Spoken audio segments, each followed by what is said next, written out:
Hello बच्चों, SKV के YouTube channel बच्चों आपका स्वागत है।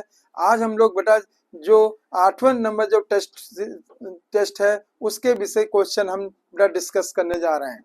आइए बेटा, इसमें जो मेन टॉपिक रहे इस टेस्ट में बेटा breathing and exchange of gases जो है ये जो एनिमल फिजियोलॉजी से था।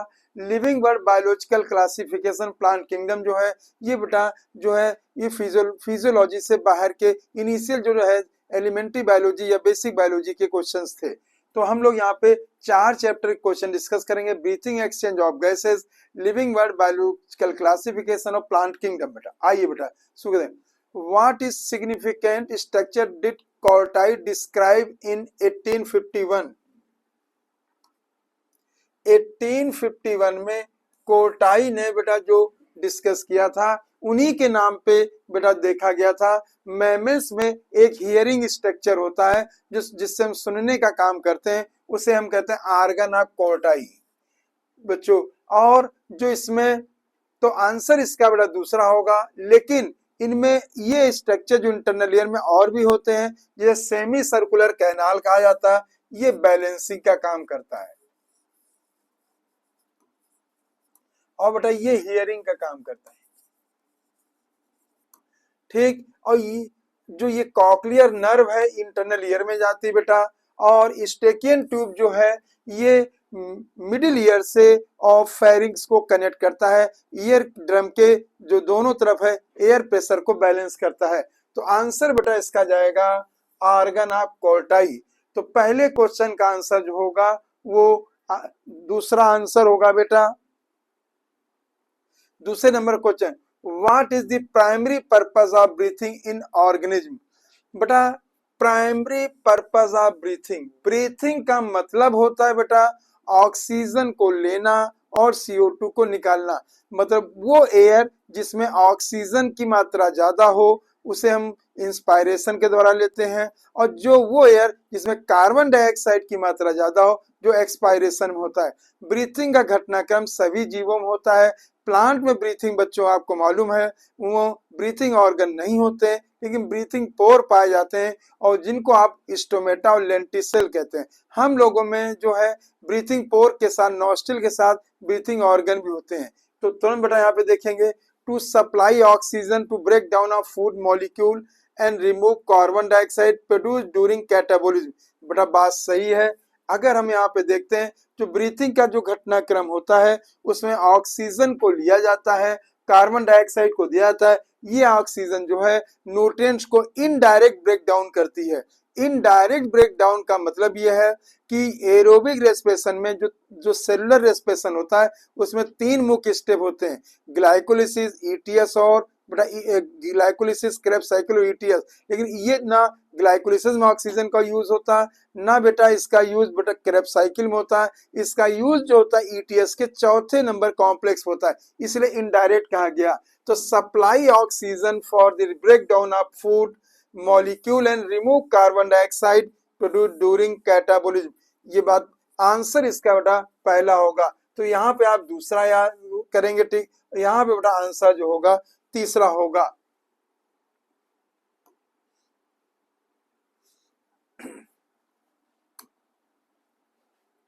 नेक्स्ट क्वेश्चन बेटा,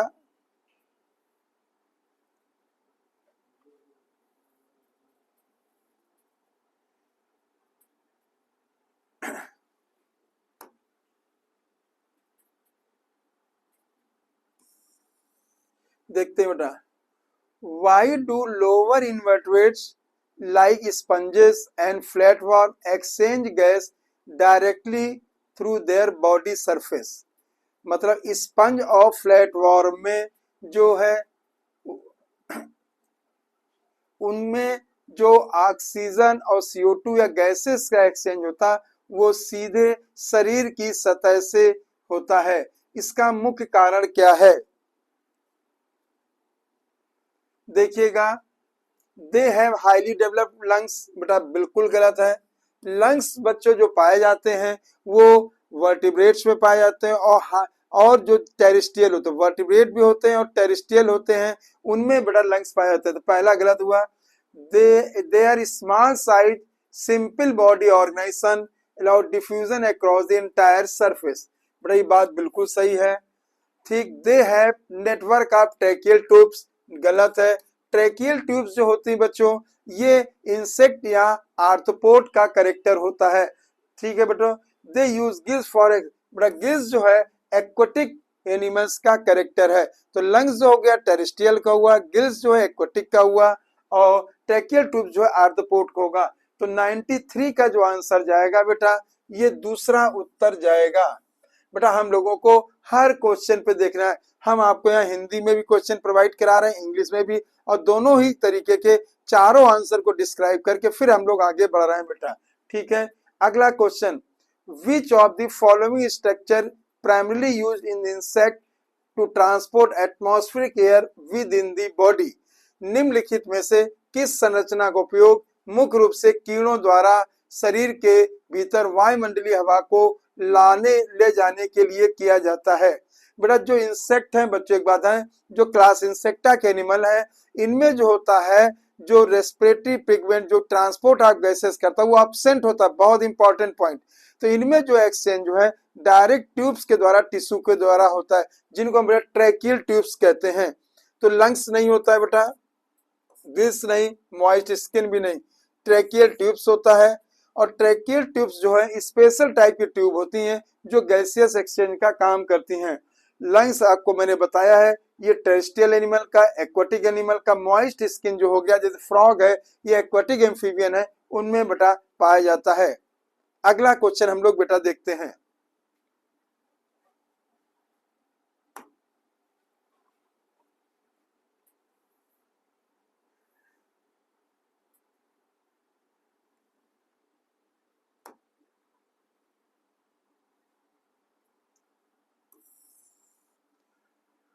which statement correct explain amphibian respiration.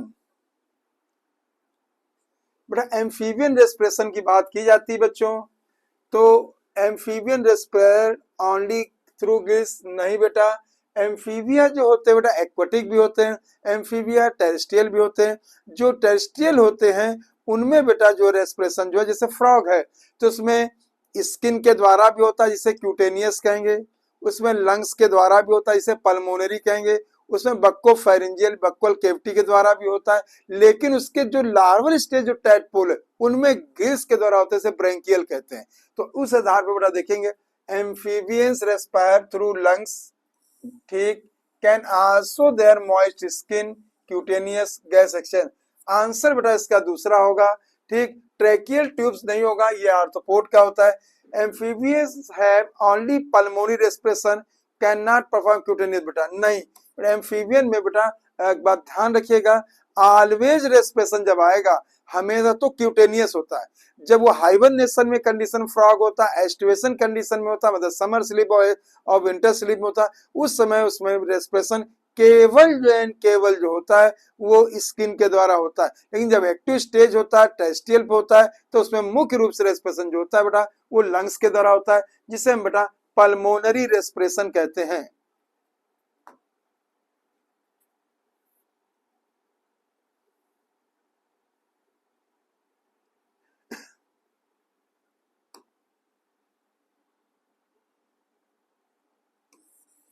Next बेटा, which structure prevent the entry of food into the larynx through लैरिंग्स during swallowing।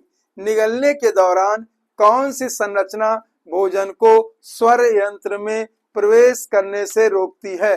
तो बेटा यहाँ पे अगर हम देखते हैं बच्चों, तो पहला ग्लॉटिस दिया गया है। ग्लॉटिस जो होता है बेटा ये अपर्चर होता है लैरिंग्स का, बहुत ध्यान सुन लो बेटा, ग्लॉटिस अपर्चर है लैरिंग्स का। बहुत बच्चे इसे ट्रैकिया के साथ, क्योंकि ट्रैकिया के ऊपर जो है लैरिंग्स होता है, लैरिंग्स का अपर्चर ग्लॉटिस, ये अपर्चर हुआ। ठीक बेटा, उसी में वोकल कॉर्ड्स पाए जाते हैं जो फाइब्रस कनेक्टिव टिश्यू बने होते हैं। ठीक, ये भी नहीं होगा। प्रिवेंट बेटा पूछा गया है, निगलने के दौरान कौन सी संरचना भोजन को स्वर यंत्र में प्रवेश करने से रोकती है। तो दूसरा फेरिंग्स है। फेरिंग्स जो होता है कॉमन पैसेज होता है फूड का और एयर का। ठीक, तो ये भी नहीं होगा। बड़ा ईपीग्लॉटिस होता है, देखिएगा अगर मैं यहाँ पे ये देखिए बनाया है, ये ट्रैकिया हो गया, ट्रैकिया, ये यहाँ पे लैरिंग्स हो गया, ये अपर लैरिंग्स हो गया, ये ग्लॉटिस हो गया,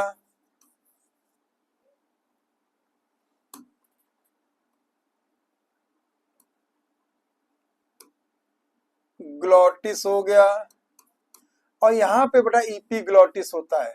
और बगल में बेटा जो पाया जाता है ये जो है फूड पाइप होता है।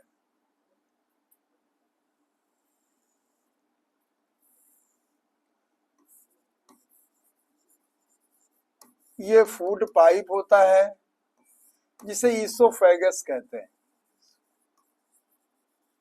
फेगस कहते हैं। ठीक, तो ये हो जाएगा ग्लॉटिस और ये हो जाएगा ईपीग्लॉटिस। जब भोजन आता है बेटा तो इसको ये बंद कर लेता, भोजन जो इधर चलाता है, एयर लेते तो खुला रहता है, एयर इधर चली जाती। ठीक है बच्चों, तो इस जगह पे आंसर होगा वो 96 का जो आंसर होगा वो चौथा आंसर होगा। ठीक, 97 नंबर का क्वेश्चन बेटा हम लोग देखते हैं। Human respiratory system conducting part extend from. देखिएगा, अगर कंडक्टिंग पार्ट की बात की जाती है तो एक्सटर्नल नॉस्ट्रिल होता है, फिर नेजल चैम्बर होता है जो नेजल पैसेज का पार्ट होता है, फिर इंटरनल नॉस्ट्रिल में ओपन होते हैं। इंटरनल नॉस्ट्रिल जो ओपन होते हैं बेटा फेरिंग्स रीजन में, फेरिंग्स 3 पार्ट होते हैं, जो ये से कॉमन पैसेज है। जो नॉस्ट्रिल से जुड़ा वो नोजोफेरिंग्स हो गया, जो फूड से जुड़ा वो ओरोफेरिंग्स हो गया, जो वॉइस बॉक्स से जुड़ा उसे लैरिंगोफेरिंग्स कहते हैं बच्चों। ठीक है, तो ये नाजोफेरिंग्स से, फेरिंग्स रीजन से बेटा फिर देखिएगा एयर जाएगी बेटा ग्लॉटिस में, ग्लॉटिस से फिर जाएगी बेटा ट्रैकिया में, और ट्रैकिया से जाती हुई ब्रोंकाई में, ब्रोंकाई से बेटा इनिशियल ब्रोंक्यूल, इनिशियल ब्रोंक्यूल से टर्मिनल ब्रोंक्यूल। जो एक्सटर्नल नॉस्ट्रिल से लेके मैंने टर्मिनल ब्रोंक्यूल तक की बात की, इसी को बेटा कंडक्टिंग पार्ट कहते हैं। कंडक्टिंग पार्ट जो होता है एक्सटर्नल नॉस्ट्रिल से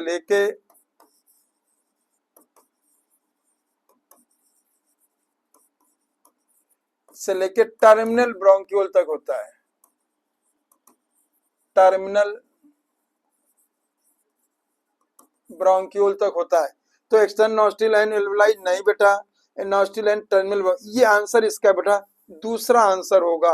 तो 97 नंबर के क्वेश्चन का जो आंसर होगा वो दूसरा, बाहरी नासिका से, नासिका से टर्मिनल ब्रोंक्यूल तक के पार्ट को हम बेटा कंडक्टिंग पार्ट कहते हैं। कंडक्टिंग पार्ट के 3 मुख्य काम होते हैं। एक तो बेटा एयर का फिल्ट्रेशन करना, उसमें भाई डस्ट है, इंसेक्ट है, कोई भी चीज तो फिल्ट्रेशन हो गया। दूसरा बेटा टेम्परेचर को बॉडी टेम्परेचर में लाना, उसे हम थर्मो रेगुलेशन कहते हैं। और तीसरे नंबर बेटा जो है मॉइस्ट करना, तो जिससे मॉइस्ट से ह्यूमिडिटी को जो है ड्राई एयर न जाए जो है लंग्स को नुकसान पहुंचाती, तो उसको बेटा ह्यूमिडिफिकेशन करते हैं। तो ये मेन कंडक्टिंग पार्ट का काम होता है। ठीक बेटा, अगला क्वेश्चन हम लोग बेटा देखते हैं।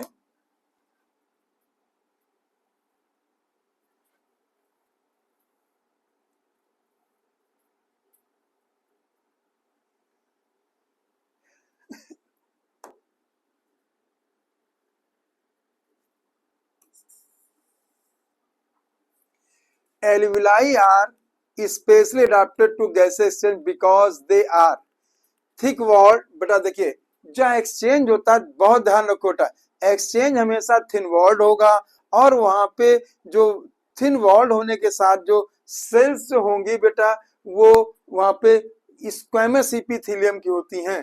तो यहाँ पे थिक वॉल्ड नहीं होगा, thin walled irregular vascular bag like, ये हो जाएगा। Thin walled irregular vascular bag like संरचनाएं होती हैं। और ये जो है इरेगुलर जो होती है बेटा ये स्क्वैमस इपिथेलियम, स्क्वैमस इपिथेलियम। ठीक बच्चों, बेटा हिंदी में देख लेते हैं। कूपिकाएं गैसीय विनिमय के लिए विशेष रूप से अनुकूलित क्यों होती हैं? पतली दीवारों की अनियमित समनी थैली होती हैं, जिनको बेटा हम एल्विलाई कहते हैं, एल्विलाई, याद रखिएगा। और एल्विलाई की वॉल सिंपल स्क्वैमस इपिथेलियम की बनी होती है। ये पॉइंट अच्छे से बेटा याद रखेंगे। 98 का आंसर जो होगा सेकेंड आंसर होगा। नेक्स्ट बेटा 99, cartilaginous ring trachea and bronchi are incomplete because. बेटा जो कार्टिलेजिनस रिंग जो होती हैं वो सी शेप्ड होती है, तो याद रखिएगा जब सी शेप्ड होंगी तो बेटा ये इनकम्प्लीट होंगे। They allow flexibility and prevent airway collapse, बिल्कुल सही बात है बेटा। अगर हम यहाँ पे देखेंगे जो ये जो है, अगर देख ये ट्रैकिया के चारों तरफ जो है ये इस तरह से पाई जाती हैं और इनकी संख्या 16 से 20 तक होती है। ये सी शेप्ड होती हैं, तो ये फ्लेक्सिबिलिटी रखती हैं और एयर पैसेज को कोलैप्स होने से रोकती है, प्रिवेंट कोलैप्स, ये पॉइंट है। हेल्प इन गैस एक्सचेंज नहीं, they prevent entry of foreign particle नहीं बेटा, ठीक, वो म्यूकस और एयर रोकते हैं बेटा। दे प्रोड्यूस साउंड, ये भी नहीं, वो लैरिंग्स का काम होता है। तो आंसर 99 का बेटा पहला जाएगा। श्वास नली श्वसनिकाओं के उपास्थ्य के वलय अधूरे होते हैं क्योंकि वे लचीलापन प्रदान करते हैं और वायु मार्ग को बेटा जो है रोक सिकुड़ने से रोकते हैं, ठीक है, यहाँ पे वायु मार्ग को बंद होने से रोकते हैं, बंद होने से रोकते हैं, ये पॉइंट याद रखेंगे।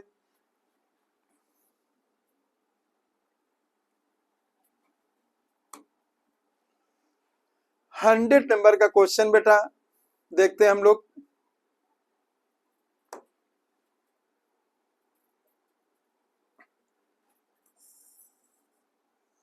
देखिएगा, epiglottis prevent food from entering the larynx during swallowing, assertion बिल्कुल सही है, ठीक बेटा। Epiglottis is thin elastic cartilaginous flap covers the glottis while swallowing, बेटा बिल्कुल सही है, रीजन भी सही है।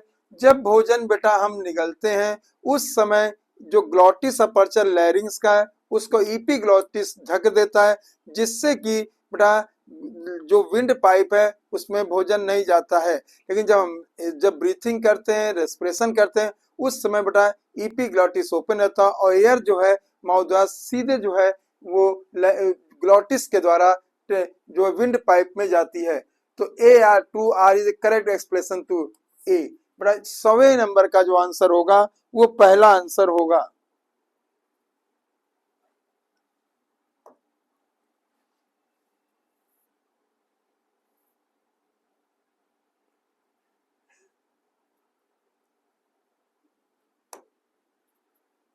एक 101 नंबर का क्वेश्चन बेटा, alveoli are the main site of gases exchange, सही है।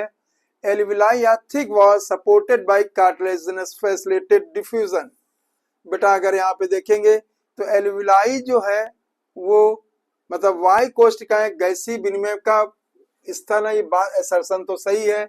एल्विलाई थिक वॉल नहीं होती बेटा और कार्टिलेज की नहीं बनी होती हैं, ठीक, थिन वॉल्ड होती हैं और ये सिंपल स्क्वेमस एपिथेलियम की बनी होती हैं। तो A is true, R is false. Answer 101 का जो होगा वो तीसरा आंसर जाएगा, ठीक है बेटा, 101 के जो है आंसर तीसरा जाएगा।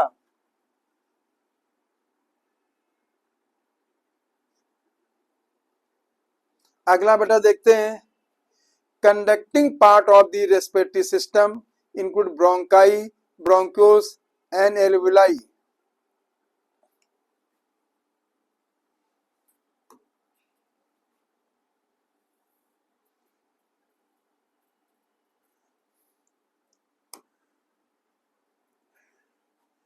Conducting part of the respiratory system include bronchi, देखिए कंडक्टिंग पार्ट में ब्रोंकाई होता है, ब्रोंक्योस होता है, टर्मिनल ब्रोंक्योस, एल्विलाई नहीं होता है। एल्विलाई जो एक्सचेंज पार्ट का होता है, ब्रोंक्योस एल्विलाई आएगा तो ये नहीं होगा, कंडक्टिंग पार्ट में नहीं आता है। एल्विलाई बच्चों नहीं आता है। कंडक्टिंग पार्ट जो है ट्रांसपोर्ट करता है एयर को, ठीक है, फिल्टर करता है, ह्यूमिडिफाई करता है, वार्म द एयर। तो बेटा ए जो है फॉल्स है, आर इज ट्रू। बेटा यहाँ पे अगर हम देखेंगे जो तो 102 का आंसर होगा वो चौथा होगा। श्वसन प्रणाली के संवाहक भाग में ब्रोंकाई, ब्रोंक्योल, वायु कोष्ठिकाएं शामिल होती हैं, बेटा गलत है और इस जगह पे ए असत्य है लेकिन आर सत्य है। तो 102 का आंसर चौथा जाएगा।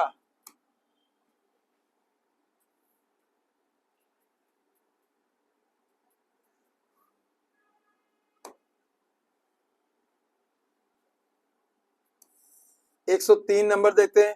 Consider the following state about the thoracic chamber. बेटा थोरेसिक चैम्बर जो बना होता है, बेटा देखिए वेंट्रल साइड पे स्टर्नम होता है, लैटरल साइड पे रिब्स होती हैं, डॉर्सल साइड पे वर्टिब्री होती है, एंटीरियर साइड पे क्लेविकल होती है, पोस्टीरियर साइड पे डायफ्राम होता है। ये जो पूरा स्ट्रक्चर है थोरेसिक चैम्बर बनाता है। देखेंगे तो it is form dorsally vertebral column, सही है बेटा। वेंट्रल बाय स्टर्नम बिल्कुल सही है। फॉर्म लैटरली लैटरल बाय, ये गलत है, लैटरल नहीं बेटा, यहाँ पोस्टीरियर होगा। ठीक। Form lower side, it form on the lower side by the diaphragm. ठीक, लोअर साइड भी कह सकते हैं, पोस्टीरियर भी कह सकते हैं, लोअर। तो 1 2 4, 1 2 4, यहाँ पे बेटा 1 2 4, आंसर इसका बेटा चौथा आंसर होगा। ये होगा, ये होगा, ये होगा। तो 103 का जो आंसर है बच्चों वो चौथा आंसर होगा। ठीक बेटा।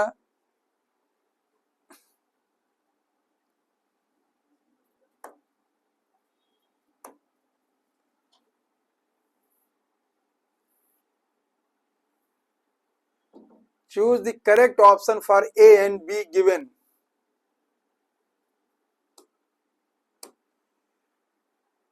ए बेटा आप देख रहे होगे यहाँ पे जो ये हार्ट का राइट एट्रियम हो गया, ये राइट वेंट्रिकल हो गया, ये लेफ्ट एट्रियम हो गया, लेफ्ट वेंट्रिकल हो गया। लेफ्ट वेंट्रिकल के साथ जो जाती है इसे हम कहते हैं पल्मोनरी आर्टरी। एक्सेप्शन है बच्चों।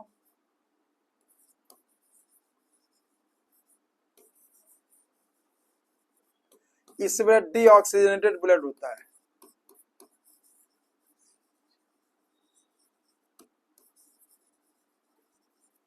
और जो यहाँ पे लेफ्ट वेंट्रिकल से जाती है, जो ये होगी बेटा, ये डॉर्सल ऑर्टा होती है, ये सिस्टमिक आर्टरी भी कह सकते हैं, ये ऑर्टा है, इसमें ऑक्सीजनेटेड ब्लड होता है।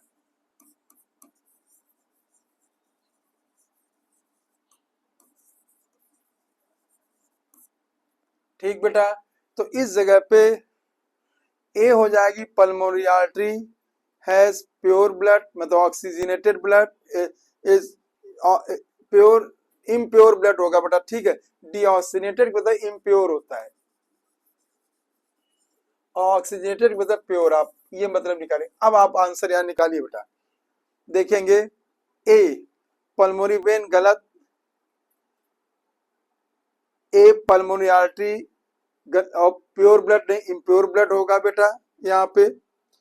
फिर बेटा आगे देखते हैं इसमें,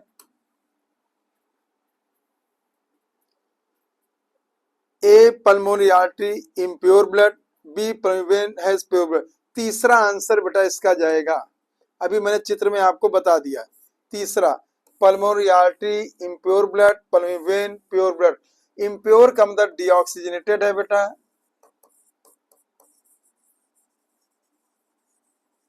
और प्योर का मतलब ऑक्सीजनेटेड है। ये पॉइंट आप लोग याद रखेंगे। नेक्स्ट बेटा आगे क्वेश्चन में आते हैं हम लोग।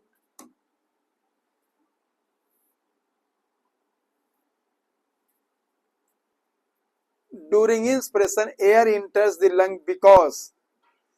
बेटा देखिएगा इंस्पिरेशन क्या होता है, जब एक्सटर्नल इंटरकॉस्टल मसल कॉन्ट्रैक्ट होगी तो थोरेसिक चैम्बर का डॉर्सोवेंट्रल वॉल्यूम बढ़ेगा, इसके कारण बेटा पल्मोनरी वॉल्यूम बढ़ेगा और पल्मोनरी प्रेशर घटेगा। जब डायफ्राम कॉन्ट्रैक्ट करेगा तो एंटीरियर पोस्टीरियर वॉल्यूम जो बढ़ेगा, जिसके कारण बेटा पल्मोनरी वॉल्यूम फिर बढ़ेगा और इंट्रापल्मोनरी प्रेशर घटेगा और एटमॉस्फेरिक प्रेशर ज्यादा होगा, जिससे इंस्पिरेशन होगा। तो 105 नंबर में अगर हम लोग बेटा देखते हैं, जो पहला अल्टरनेट जो दिया गया है बेटा यहाँ पे, ये देखिएगा intra pulmonary pressure become greater than atmospheric pressure. ठीक बेटा। और यहाँ पे देखिएगा इंट्रा पल्मोनरी प्रेशर जो है ग्रेटर नहीं होगा तो ये एक्सप्रेशन करेगा, ये गलत है बेटा। Intra pulmonary pressure become greater than intra pulmonary atmospheric pressure become greater than intra pulmonary pressure, तभी बेटा जाके जो है एयर जो है एक्सप्रेशन होगा। ठीक है, अगर बच्चों ध्यान दो, अगर बाहर के प्रेशर ज्यादा होगा तो इंस्पिरेशन होगा, अगर इंट्रा पल्मोनरी प्रेशर ज्यादा है तो एक्सप्रेशन, इंट्रा पल्मोनरी प्रेशर कम है तो वो इंस्पिरेशन होगा। तो यहाँ पे बेटा अगर हम देखेंगे बच्चों तो 105 में आंसर जो जाएगा वो दूसरा आंसर जाएगा।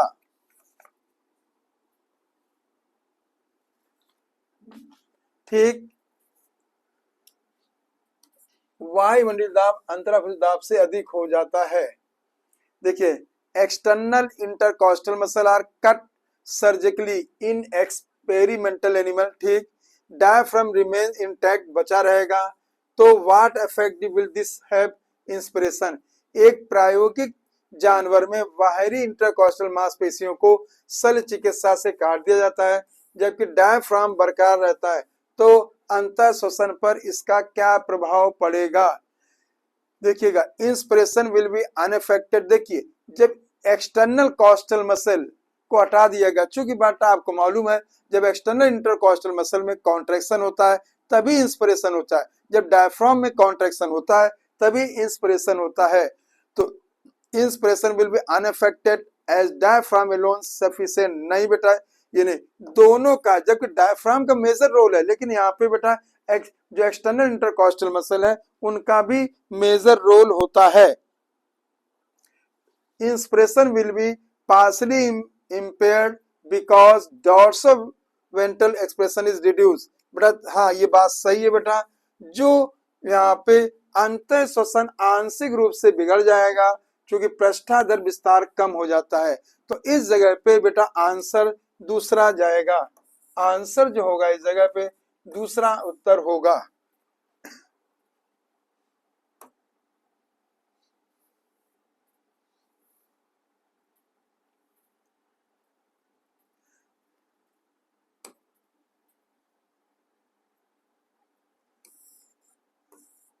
Consider the following statement about the inspiration. अंतर श्वसन के बारे में निम्न विचार करें। Inspiration, inspiration occurs when intra pulmonary pressure is lower than atmospheric pressure. बिल्कुल बात सही है, जब इंट्रा पल्मोनरी प्रेशर कम होगा, एटमॉस्फेरिक प्रेशर ज्यादा होगा तो एयर इंटर करेगी। Contraction of diaphragm increases thoracic volume in interior, ये बात भी सही है बेटा, जब डायफ्राम जो कॉन्ट्रैक्शन करता है जिसके कारण डायफ्राम डोम शेप से लेके फ्लैट हो जाता है जिसके कारण एंटीरियर पोस्टीरियर वॉल्यूम जो है बढ़ता है। ठीक, contraction of internal intercostal muscle lift ribs and sternum increase thoracic volume in dorsoventral axis. Contraction जो होगा इंटरनल बेटा यहाँ पे जो होगा अगर आप देखें तो एक्सटर्नल होती हैं, एक्सटर्नल का सपोर्ट बेटा किया जाता है। ठीक, तो यहाँ पे एक्सटर्नल होना चाहिए, इंटरनल या external. Inspiration is a passive process, inspiration बेटा एनर्जी खर्च is active process, active process. तो इस जगह पे पहला दूसरा स्टेटमेंट सही है तो आंसर दूसरा जाएगा। 107 का आंसर जो है वो आंसर बेटा दूसरा जाएगा। ठीक, अंतर श्वसन तब होता है जब फुसफुसी दाब वायुमंडलीय दाब से कम होता है, बात सही है। डायफ्राम के संकुचन उरोपश्च अक्ष में वक्षीय आयतन बढ़ जाता है, ये बात भी सही है। आंतरिक नहीं, वाह इंटरकॉस्टल मसल मांसपेशी संकुचन पेशियों उरोस्थ को डॉर्सोवेंट्रल अधर में वक्षीय आयतन बढ़ाता है, ये बात गलत है।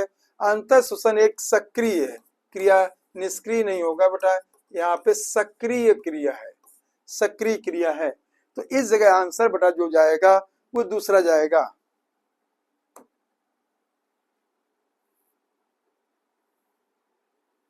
एक 108,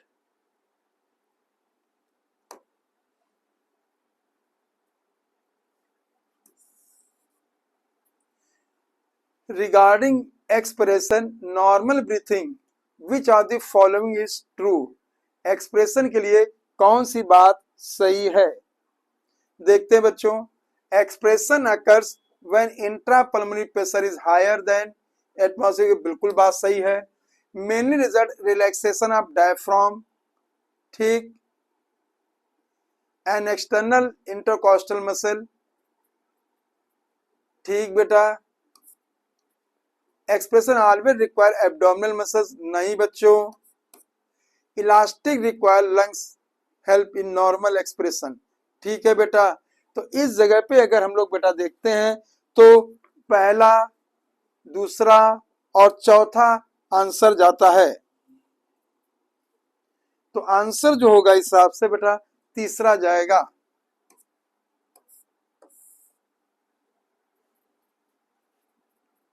निःश्वसन तब होता है जब अंतर फुसफुसी दाब वायुमंडलीय दाब से ज्यादा होता है। मुख्य रूप से डायफ्राम और बाहरी मसल के शिथिलन से होता है, ये बात सही है क्योंकि एक्सप्रेशन है।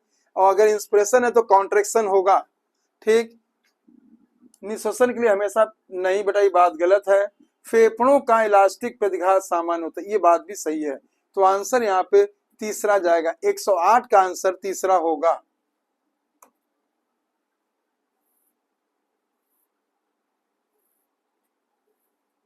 बेटा ये आपको याद करना है बच्चों, 109।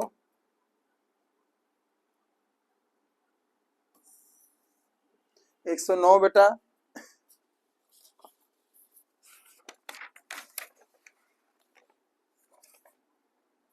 अगर हम यहाँ पे बेटा देखेंगे, जो एक बार में एयर को लेते हैं और निकालते हैं उसे टाइडल वॉल्यूम कहते हैं। टाइडल वॉल्यूम जो होता है बेटा एक बार का 500 ml होता है, और बेटा पर जो मिनट का होता है वो 6000 से 8000 ml होता है, ठीक है। तो टाइडल वॉल्यूम 500 ml होता है। इंस्पिरेटरी रिजर्व आईआरवी जो होता है बेटा, जो फोर्सबल इंस्पिरेशन होता है वो 2500 से 3000 ml होता है, ठीक बच्चों। और ईआरवी जो होता है वो 1000 से 1100 के ml के बीच होता है। और रेजिडुअल वॉल्यूम जो है 1100 से 1200 ml होता है। तो यहाँ पे जो आंसर आएगा बेटा वो तीसरा आंसर जाएगा, 109 का आंसर जो है वो तीसरा होगा।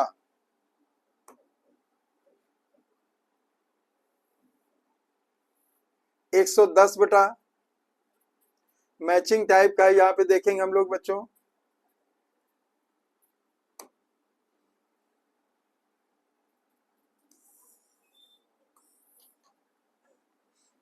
देखिए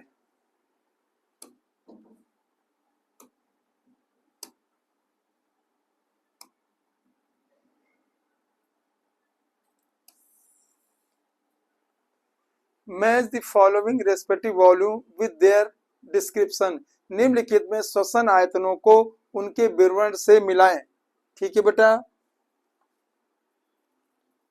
ठीक बच्चों, अगर हम यहाँ पे यहाँ से मिलान करते हैं बेटा तो देखेंगे टाइडल वॉल्यूम जो होते हैं volume of air inspired expired in a normal respiration, पहले का तीसरा होगा बेटा, ठीक।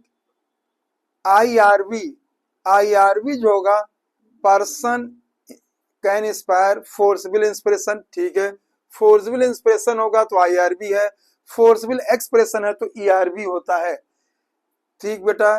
तीसरे नंबर पे देखेंगे एक्सपायरेटरी रिजर्व जो वॉल्यूम होता है जिसे ईआरवी कहते हैं, ये पर्सन कैन एक्सपायर फोर्सबल एक्सप्रेशन होता है।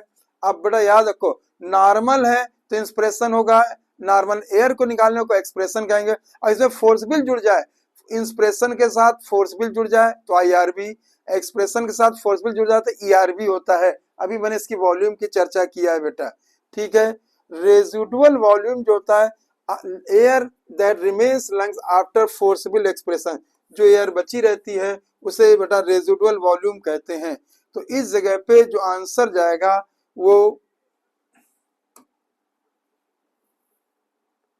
चौथा आंसर जाएगा।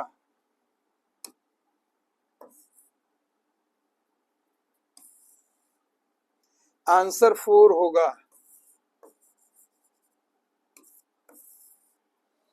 ठीक बेटा, आगे देखते हैं हम लोग।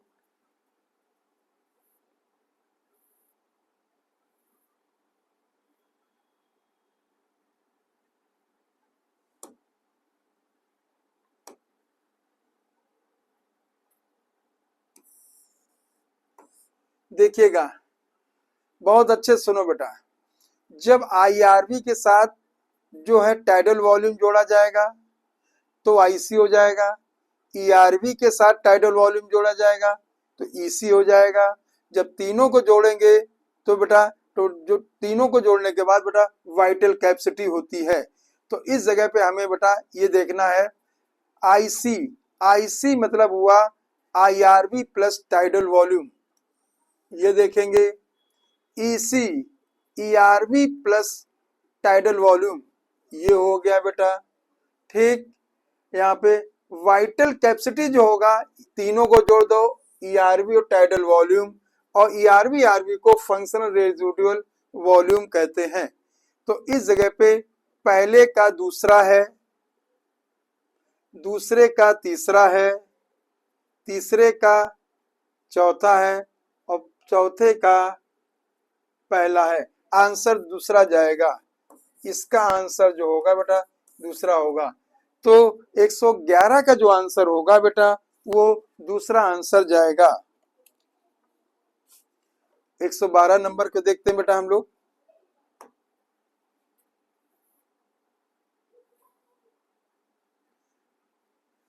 Vital capacity, which of the following statement are true.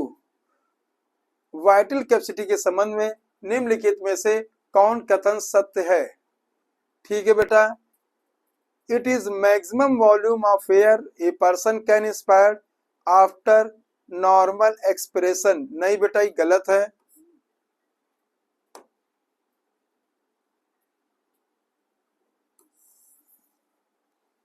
ठीक बेटा, और अगर हम यहां देखते हैं it is includes ERV and RV, ठीक, ये बात भी गलत है।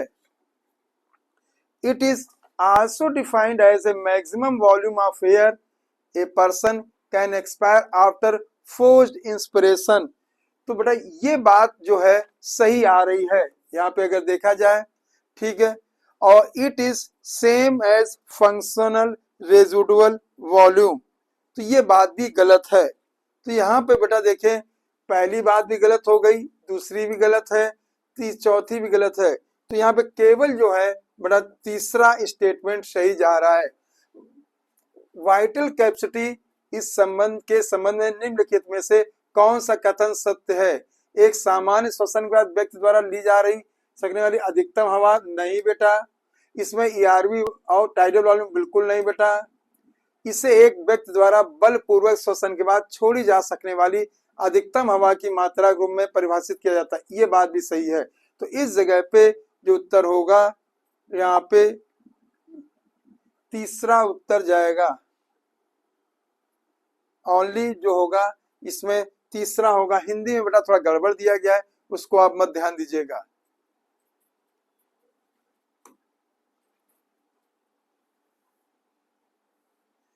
पेशेंट स्पायरोमेट्री फॉलोइंग वैल्यूज, बेटा यहाँ पे हम पेशेंट की स्पायरोमेट्री को देखेंगे और उसकी जो वैल्यू है उसको देखेंगे बेटा। ठीक है बेटा, यहाँ पे देखिएगा, Tide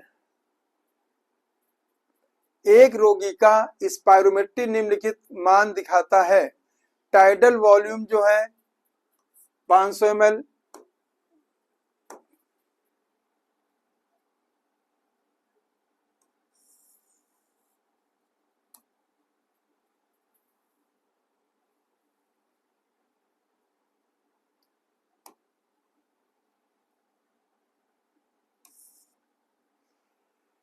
patient spirometry show following values.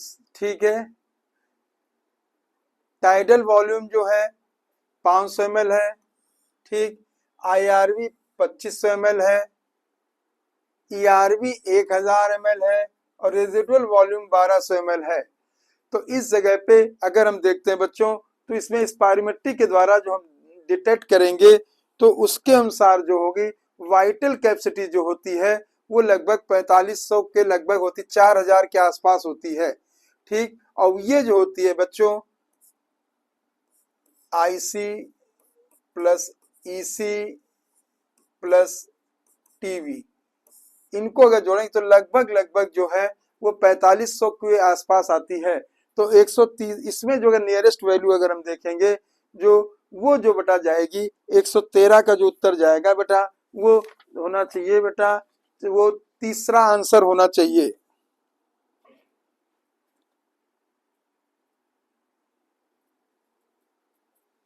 Vital capacity जो होती है वो लगभग लगभग 4000 से 4500 के आसपास होती है। ठीक है बेटा, आंसर तीसरा जाएगा।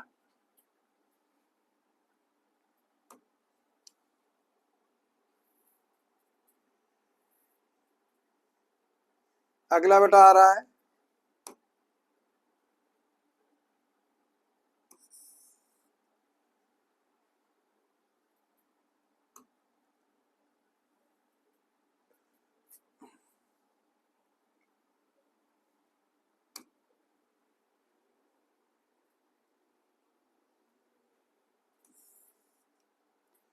114 नंबर का क्वेश्चन है बेटा,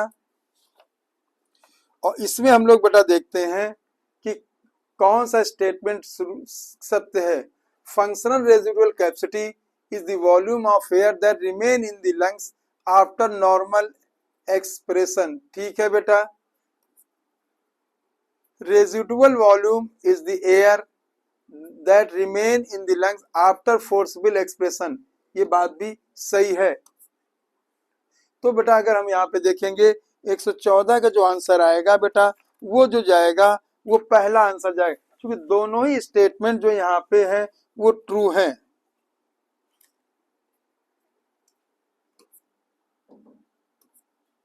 ठीक है,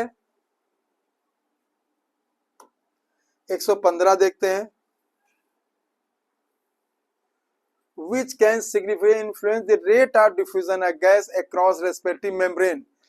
ठीक बेटा, रेस्पिरेटरी मेम्ब्रेन के जो है अक्रॉस जो है वो गैस जो है या एयर का जो एक्सचेंज किस पे डिपेंड करता है, तो आपको मालूम है पार्शियल प्रेशर पे करता है, थिकनेस पे करता है और सॉल्युबिलिटी पे करता है।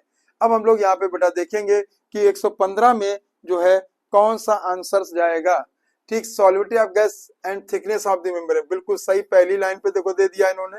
ठीक है, दूसरा मसल कॉन्ट्रैक्शन नहीं, blood pressure in a pulmonary artery नहीं बेटा, presence of haemoglobin red blood cell नहीं। तो ये जो डिपेंड करता है गैसों की घुलनशीलता और झिल्ली की मोटाई पे, कौन से कारक श्वसन झिल्ली के पार गैसों के प्रसार की दर को महत्वपूर्ण रूप से प्रभावित कर सकते हैं। तो घुलनशीलता और झिल्ली की जो मेम्ब्रेन होती है उसके क्रॉस उसकी कितनी थिकनेस है उस पर डिपेंड करता है। अगला क्वेश्चन बेटा देखते हैं हम लोग।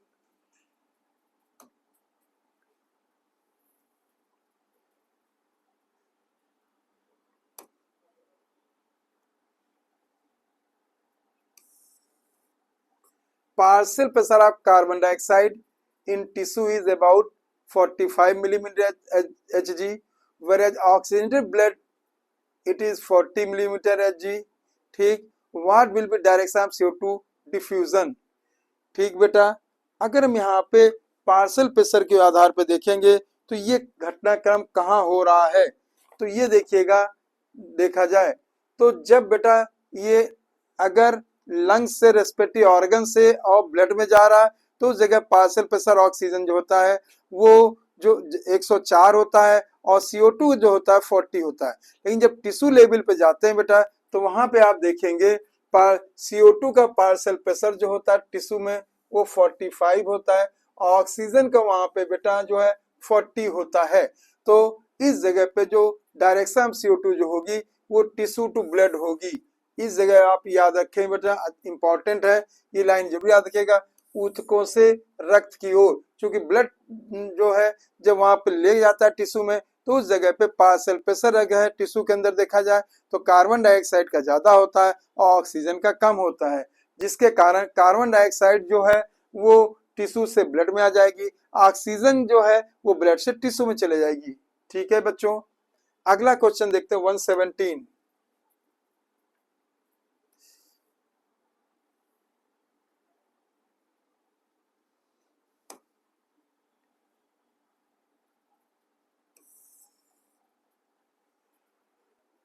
Which of the following correctly represent the structure of diffusion membrane in alveoli? ठीक बेटा, एल्विलाई की अगर हम डिफ्यूजन मेम्ब्रेन से कंपेयर करते हैं तो ये कैसा होगा, देखिएगा निम्नलिखित में कौन सी वायु कोशिकाओं में प्रसार झिल्ली की संरचना को सही ढंग से दर्शाता है। ठीक है बेटा, तो thin squamous epithelium of alveoli, देखिएगा यहाँ पे अगर देखिए, अगर ये मैंने एल्विलाई बनाई, ठीक, तो ये हो जाएंगी simple squamous epithelium,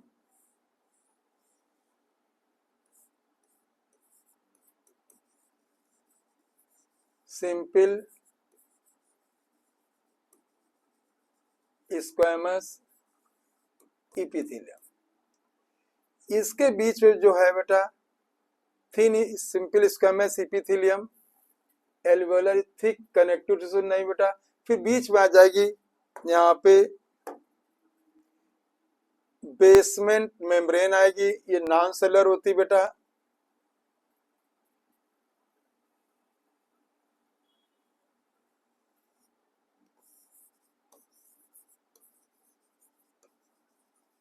basement membrane ये नॉन सेलुलर होती है, और ग्लाइकोप्रोटीन की बनी होती है।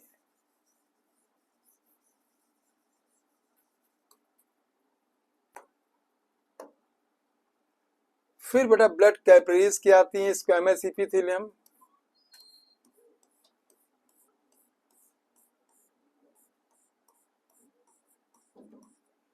ये ब्लड की इंडोथीलियम है, ब्लड कैपिलरी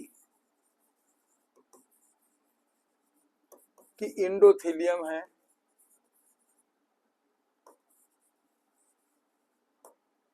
ठीक बेटा, ये जो है डिफ्यूजन मेम्ब्रेन बनाती हैं। तो इस जगह पे आप देख रहे होगे आंसर जो जा रहा है वो दूसरा आंसर जा रहा है, 117 का आंसर जो है दूसरा होगा। ठीक है बेटा, अगला क्वेश्चन देखते हैं।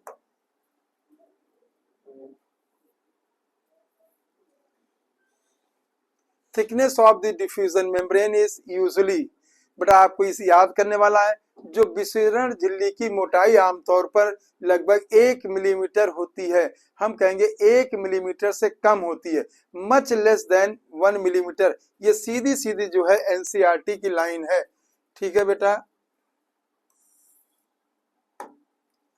Much less than 1 millimetre, 1 millimetre से बहुत कम।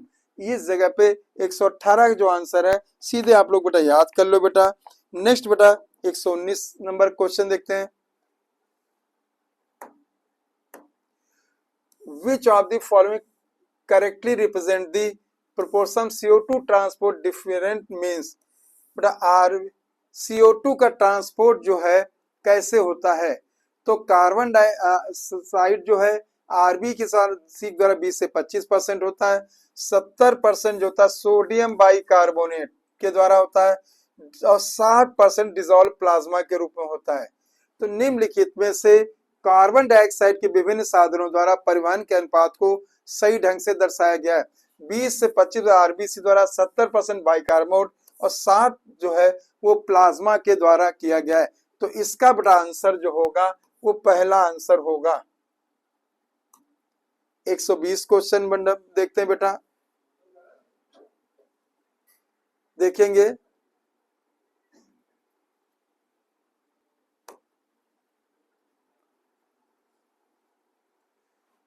विच are the following correct for given diagram.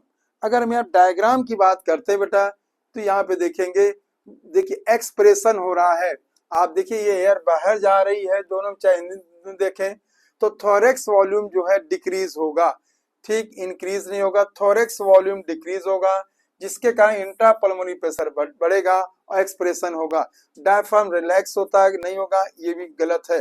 तो आंसर 120 का 2 होगा। तो बेटा यहाँ तक के क्वेश्चन मैंने आपके साथ बेटा डिस्कस किए। अगले जो क्वेश्चन है बेटा मैं आपको नेक्स्ट वीडियो में आपके साथ डिस्कस करूंगा। थैंक यू बेटा, बाय बेटा।